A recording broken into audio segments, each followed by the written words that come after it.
ఓం శాంతి. ఈరోజు Murali date 14 August 2026.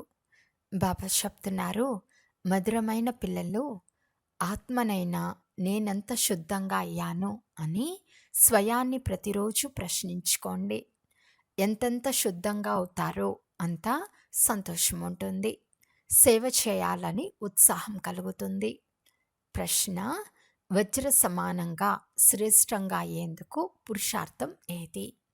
జవాబు: దేహి అభిమానులుగా అవ్వండి. శరీరం పట్ల ఏమాత్రం మోహం ఉండరాదు. చింతల నుండి దూరమై ఒక్క తండ్రి స్మృతిలోనే ఉండండి. ఈ శ్రేష్టమైన పురుషార్థమే వజ్ర సమానంగా చేస్తుంది.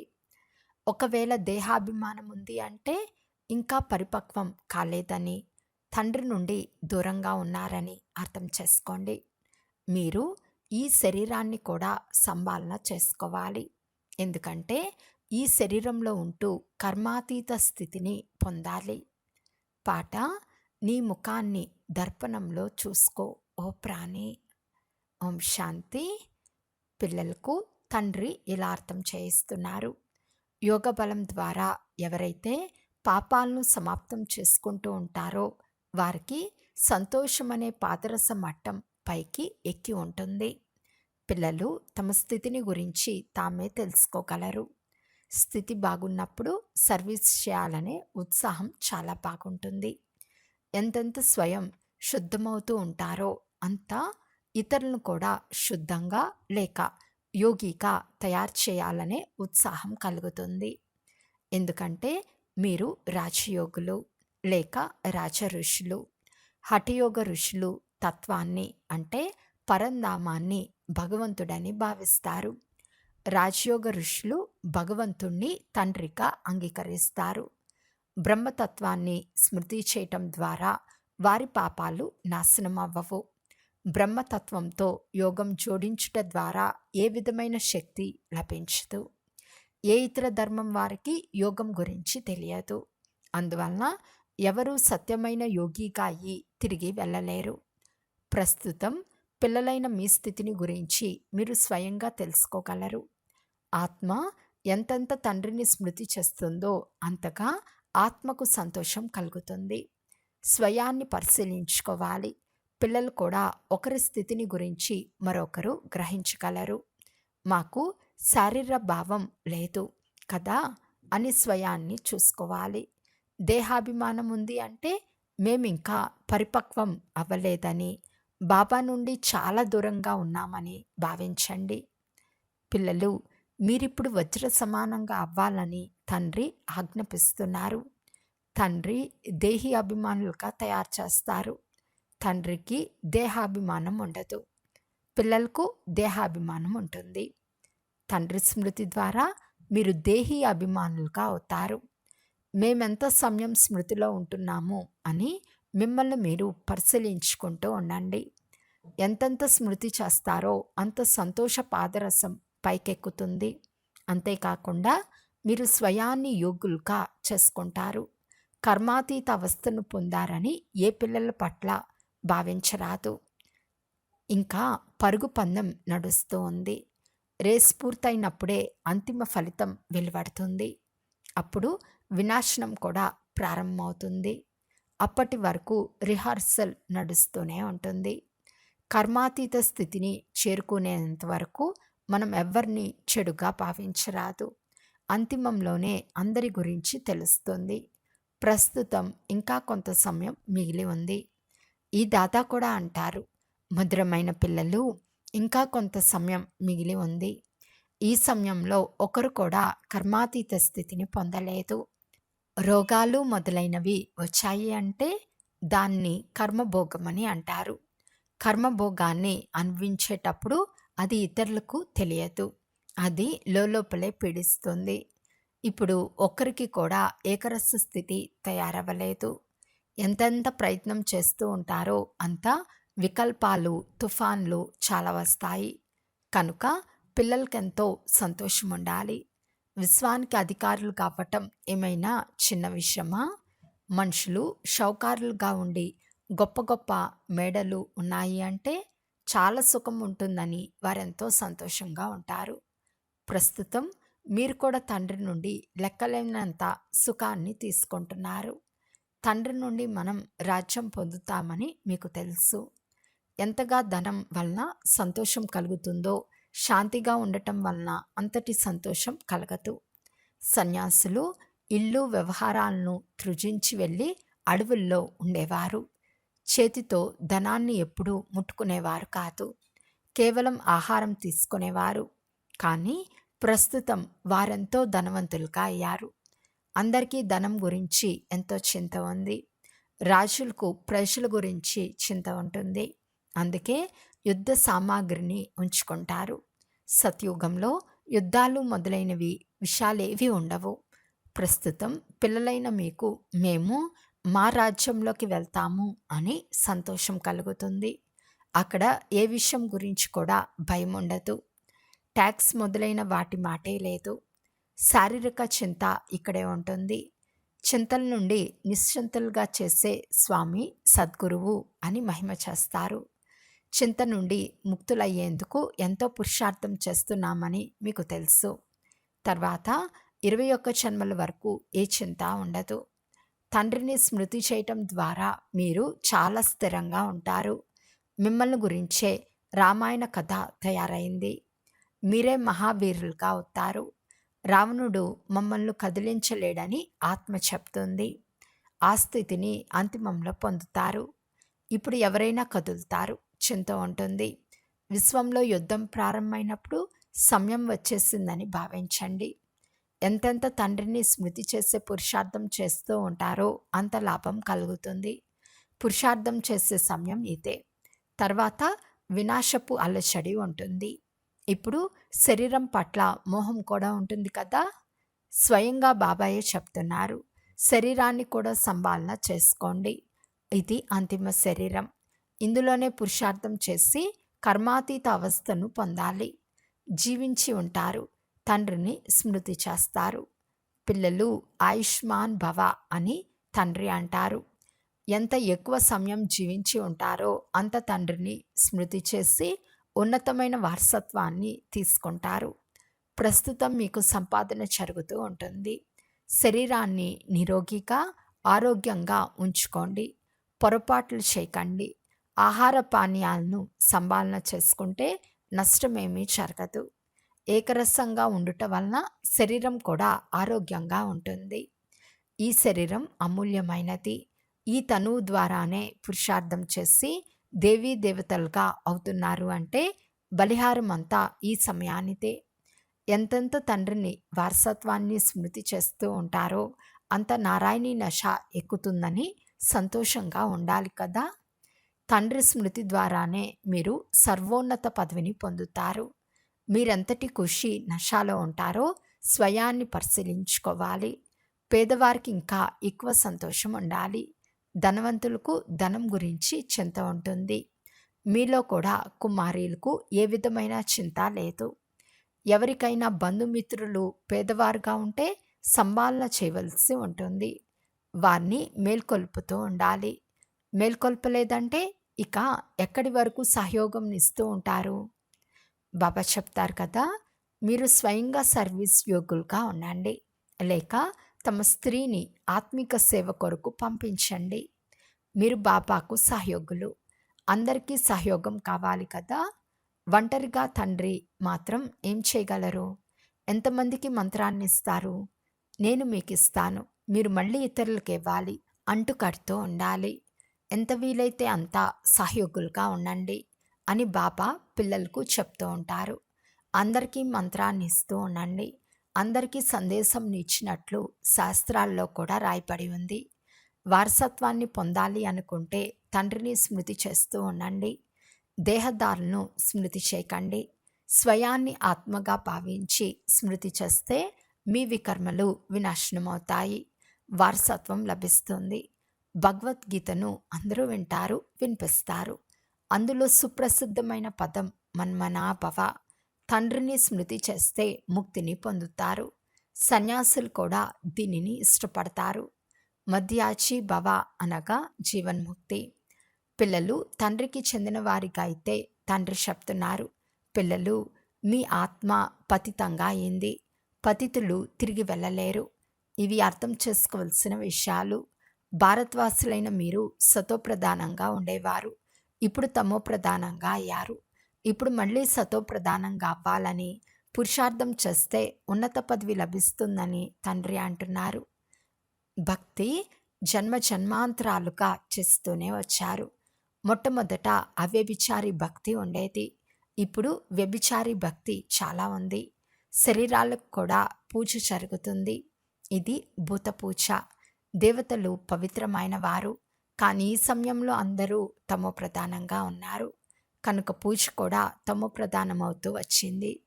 ప్రస్తుతం తండ్రిని స్మృతి చేయాలి. భక్తిలోని ఏ పదాలను వాడరాదు. అయ్యో రామ అనేది కూడా భక్తిలోని పదమే. ఈ విధంగా ఎవరు పిలవరాదు. ఇందులో ఏ విధమైన ఉచ్చారణ చేయవలసిన అవసరం లేదు. ఓం శాంతి అనే పదం కూడా మాటి మాటికి చెప్పనవసరం లేదు. ఓం శాంతి అనగా నేను ఆత్మను, శాంతి స్వరూపాన్ని. ఆత్మ ఎలాగైనా శాంతి స్వరూపమే. ఇందులో మాట్లాడే పనే లేదు. ఇతర ఏ మనుషులకైనా ఓం శాంతి అని చెప్తే వారికేమీ అర్థం కాదు. వారైతే ఓం అనే పదాన్ని ఎంతో గొప్పగా మహిమ చేస్తారు. మీకు దాని అర్థం తెలుసు కనుక ఓం శాంతి అని చెప్పటం కూడా వ్యర్థమే. ఒకరు మరొకరితో శివబాబా స్మృతిలో ఉన్నారా అని ప్రశ్నించవచ్చు. నేను కూడా ఈ బాలికతో నువ్వు ఎవరిని అలంకరిస్తున్నావు అని అడుగుతాను. అప్పుడు శివబాబా రథంను అలంకరిస్తున్నాను అని ఈమె చెప్తుంది. ఇది శివబాబా రథం కదా. వారు గుర్రాన్ని అలంకరిస్తారు. గుర్రంను గురించి ఏమాత్రం అర్థం చేసుకోరు. ధర్మస్థాపన చేసేందుకు వచ్చే వారి ఆత్మ పవిత్రంగా ఉంటుంది. పురాతనమైన పతిత ఆత్మలు ధర్మస్థాపన చేయలేరు. మీరు ధర్మస్థాపన చేయరు. శివబాబా మీ ద్వారా చేస్తున్నారు. మిమ్మల్ని పవిత్రంగా చేస్తారు. వారు భక్తి మార్గంలో అలంకరణలు మొదలైనవి చాలా చేస్తారు. ఇక్కడ అలంకరణను ఇష్టపడరు. తండ్రి చాలా నిరహంకారులు. వారు స్వయంగా ఇలా చెప్తున్నారు, నేను అనేక జన్మల అంతిమ జన్మలో కూడా చివర్లో వస్తాను. సత్యుగంలో మొదట శ్రీనారాయణ వస్తారు. శ్రీ లక్ష్మి కంటే ముందు శ్రీనారాయణ వస్తారు. అతను కొంచెం పెద్దగా ఉండాలి కదా. అందుకే కృష్ణుని పేరు ప్రఖ్యాతగాంచి ఉంది. నారాయణుని కంటే కృష్ణుని మహిమను ఎక్కువగా చేస్తారు. కృష్ణునిదే జన్మాష్టమి జరుపుతారు. నారాయణుని పుట్టినరోజు జరపరు. కృష్ణుడే నారాయణునిగా అవుతాడని ఎవరికీ తెలియదు. బాల్యం నాటి పేరే నడుస్తుంది కదా. ఫలానా వారు జన్మించారు అని చెప్పి వారి పుట్టినరోజును ఆచరిస్తారు. అందుకే కృష్ణుణ్ణి పుట్టినరోజునే జరుపుకుంటారు. నారాయణుని గురించి ఎవరికీ తెలియదు. మొట్టమొదట శివ జయంతి, తర్వాత కృష్ణ జయంతి, ఆ తర్వాత రామునిది. శివుని జతలో గీతా జయంతి కూడా జరుగుతుంది. శివబాబా ఇతని అనేక జన్మల అంతిమంలో వస్తారు. వృద్ధ అనుభవీ రథంలోనే వస్తారు. ఎంతో బాగా అర్థం చేయించబడింది. అయినా ఇది ఎవరికి బుద్ధిలోకి రాదు. తండ్రి చెప్తున్నారు, ఈ జ్ఞానం ప్రాయలోపం అవుతుంది. నేను వచ్చి వినిపించినప్పుడే మీరు కూడా వినిపించగలరు. భవిష్యత్తులో సరిగ్గా దేవీ దేవతలు తయారవుతారని పిల్లలైన మీరిప్పుడు తెలుసుకున్నారు. బాబా 2-3 ప్రకారాల సాక్షాత్కారాలను పొందారు. ఇలా అవుతారని, కిరీటధారిగా అవుతారని, పగడి ధరించువారిగా అవుతారని, 2-4 రాజ్య పదవుల సాక్షాత్కారాలను పొందారు. ఇప్పుడు మీరు అర్థం చేసుకోగలరు. కానీ ఈ విషయాలను ఇతరులెవ్వరూ అర్థం చేసుకోలేరు. మంచి కర్మలు చేస్తే భవిష్యత్తులో మంచి జన్మ లభిస్తుందని మాత్రమే భావిస్తారు. ప్రస్తుతం మీరు భవిష్యత్తు కొరకే పురుషార్థం చేస్తున్నారు. నరుని నుండి నారాయణునిగా అయ్యేందుకు పురుషార్థం చేస్తున్నామని మీకు తెలుసు. మనం ఈ పదవి పొందుతామని మీకు తెలుసు. కర్మాతీత అవస్థను పొందేందుకు పురుషార్థం చేసేవారికి ఈ ఆనందం ఎక్కువగా ఉంటుంది. బాబా, మేము మమ్మా బాబాలను అనుసరించినప్పుడే సింహాసనంపై కూర్చోగలం కదా అని మీరంటారు. మనం ఎంత సర్వీస్ చేస్తున్నాము, ఎంత సంతోషంలో ఉంటున్నాము అని కూడా అర్థం చేసుకోవాలి. స్వయం సంతోషంలో ఉన్నప్పుడే ఇతరులను సంతోషంలోకి తీసుకురాగలరు. లోపల ఏదైనా చెడు ఉంటే మనస్సు తింటూ ఉంటుంది. బాబా, మాలో క్రోధం ఉంది, ఈ భూతం ఉందని కొందరు వచ్చి బాబాకు చెప్తూ ఉంటారు. ఇది కూడా చింతించే విషయమే కదా. భూతాలను ఉంచుకోరాదు. క్రోధం ఎందుకు చేయాలి? ప్రేమగా అర్థం చేయించాలి. బాబా ఎవరి పట్ల క్రోధం చేసుకోరు. శివబాబా మహిమ ఉంది కదా. చాలామంది అసత్యపు మహిమ చేస్తారు. నేను ఏ కర్తవ్యాన్ని చేస్తాను? మీరు వచ్చి పతితుల నుండి పావనంగా చేయమని నన్ను పిలుస్తారు. మా రోగాన్ని నయం చేయమని డాక్టర్లను పిలుస్తారు. డాక్టర్ వచ్చి మందులు ఇచ్చి ఇంజెక్షన్ వేస్తాడు. అది అతని పని. అందులో గొప్పతనం ఏముంది? అలాంటి సేవ కొరకే వారు డాక్టర్ చదువుతారు. ఎక్కువ చదువుకుంటే ఎక్కువగా సంపాదిస్తారు. తండ్రి సంపాదించవలసిన అవసరమేమీ లేదు. వారి సంపాదన చేయిస్తారు. తండ్రి చెప్తున్నారు, మీరు నన్ను అవినాశి సర్జన్ అని కూడా పిలుస్తారు. ఇలా ఎక్కువ మహిమను చేస్తారు. పతిత పావనుడు అని సర్జన్ను అని అనరు. ఇది కేవలం మహిమ మాత్రమే. నన్ను స్మృతి చేస్తే మీ వికర్మలు వినాశనమవుతాయని తండ్రి చెప్తారు. నన్నొక్కరినే స్మృతి చేయండి. ఎంత స్మృతి చేస్తే అంత ఉన్నత పదవిని పొందుతారని మీకు అర్థం చేయించటమే నా పాత్ర. ఇది రాజయోగ జ్ఞానం. ఎవరైతే భగవద్గీతను చదివి ఉంటారో వారికి అర్థం చేయించటం చాలా సహజం. మీరు పూజనీయ రాజాది రాజులుగా అవుతారు. మళ్ళీ పూజారులుగా అవుతారు. మీరు శ్రమ చేయాలి. మీరు విశ్వాన్ని పవిత్రంగా తయారు చేస్తారు. ఇది ఎంతో గొప్ప పదవి. కలియుగ పర్వతాన్ని తొలగించేందుకు మీరందరూ సహయోగం చేస్తున్నారు. అంతేకాని నిషానికి పర్వతాలు మొదలైనవేవి లేవు. కొత్త ప్రపంచం వస్తుందని ఇప్పుడు మీకు తెలుసు. కనుక తప్పకుండా రాజయోగంను నేర్చుకోవాలి. దీనిని తండ్రే వచ్చి నేర్పిస్తారు. సతోప్రధానంగా అవ్వాలి. కల్పకృతం తండ్రి వారుగా ఎవరు ఉండినారో వారికి అర్థం చేస్తే అవును, ఇది సరైన జ్ఞానమేనని వారు అంగీకరిస్తారు. తప్పకుండా తండ్రి మన్మనా భవ అని చెప్పారని భావిస్తారు. ఇది సంస్కృత పదం. నన్ను స్మృతి చేయమని హిందీలో చెప్తారు. మనం ఎంత ఉన్నతమైన ధర్మానికి చెందిన వారమో, శ్రేష్టమైన కర్మలు చేసిన వారమో ఇప్పుడు మీరు అర్థం చేసుకున్నారు. అందుకే 16 కల సంపూర్ణులు, మర్యాద పురుషోత్తములు అని మహిమ చేస్తారు. ఇప్పుడు మళ్ళీ అలా తయారవ్వాలి. మేమెంతవరకు సతోప్రధానంగా అయ్యాము, పవిత్రంగా అయ్యాము, ఎక్కడి వరకు నరకవాసులను స్వర్గవాసులుగా తయారు చేసే సేవ చేస్తున్నామని స్వయాన్ని పరిశీలించుకోండి. అచ్చా, మధురాతి మధురమైన అపురూపమైన పిల్లలకు మాతాపిత బాప్ తాతాల ప్రియ స్మృతులు మరియు గుడ్ మార్నింగ్. ఆత్మిక పిల్లలకు ఆత్మిక తండ్రి నమస్తే. ఆత్మిక తండ్రికి ఆత్మిక పిల్లల యొక్క ప్రియ స్మృతులు మరియు నమస్తే నమస్తే నమస్తే. ధారణ కొరకు ముఖ్య సారము. ఫస్ట్ పాయింట్, తండ్రి సమానం నిరహంకారులుగా అవ్వాలి. ఈ శరీరాన్ని సంభాళన చేసుకుంటూ శివబాబాను స్మృతి చేయాలి. ఆత్మిక సర్వీస్లో తండ్రికి సహయోగులుగా అవ్వాలి. సెకండ్ పాయింట్, ఆంతరికంలో ఏ భూతాలను ఉండనివ్వరాదు. ఎప్పుడూ ఎవరిపైన కోప్పడరాదు. అందరితో చాలా ప్రీతిగా నడుచుకోవాలి. తల్లి తండ్రిని ఫాలో చేస్తూ సింహాసనాధికారులుగా అవ్వాలి. ఈరోజు వరదానము. స్వార్థం అనే శబ్దాన్ని అర్థం తెలుసుకుని సదా ఏకరస స్థితిలో స్థితమయ్యే సహజ పురుషార్థి భవ. ఈ రోజుల్లో పరస్పరంలో ఏదైతే ఆకర్షణ ఉందో అది స్నేహంతో కాదు, కానీ స్వార్థంతో ఉంది. స్వార్థం కారణంగా ఆకర్షణ ఉంది. ఆకర్షణ కారణంగా న్యారేగా అవ్వలేరు. అందువలన స్వార్థం అనే శబ్దం యొక్క అర్థంలో స్థితమవ్వండి. అనగా మొదట సొంత రథాన్ని స్వాహా చేయండి. ఈ స్వార్థం పోతే న్యారేగా అవ్వనే అవుతారు. ఈ ఒక్క శబ్దం యొక్క అర్థాన్ని తెలుసుకోనందున సదా ఒకరి వారిగా ఏకరసంగా అయిపోతారు. ఇదే సహజ పురుషార్థం. స్లోగన్: ఫరిస్తా రూపంలో ఉండుట వలన ఏ విఘ్నం కూడా తన ప్రభావాన్ని చూపించలేదు. అవ్యక్త సూచన అపవిత్రత యొక్క బీజాన్ని కూడా సమాప్తం చేసి సంపూర్ణ పవిత్రంగా అవ్వండి. సంపూర్ణ పవిత్రత బ్రాహ్మణులైన మీకు అలంకారం. సదా శృంగారింపబడిన మూర్తి అనగా సదా పవిత్ర స్వరూపంలో స్థితమై ఉండి బేహద్ స్టేజ్పై హీరో పాత్రను అభినయించండి. సదా బ్రహ్మచారి అనగా సంకల్పంలో కూడా ఏ విధమైన అపవిత్రత కూడా వృత్తిని చంచలంగా చేయరాదు. వృత్తి యొక్క చంచలత కూడా రిజిస్టర్ను మచ్చగలదిగా చేస్తుంది. అందువలన వృత్తిలో కూడా సదా బ్రహ్మచారిగా అవ్వండి.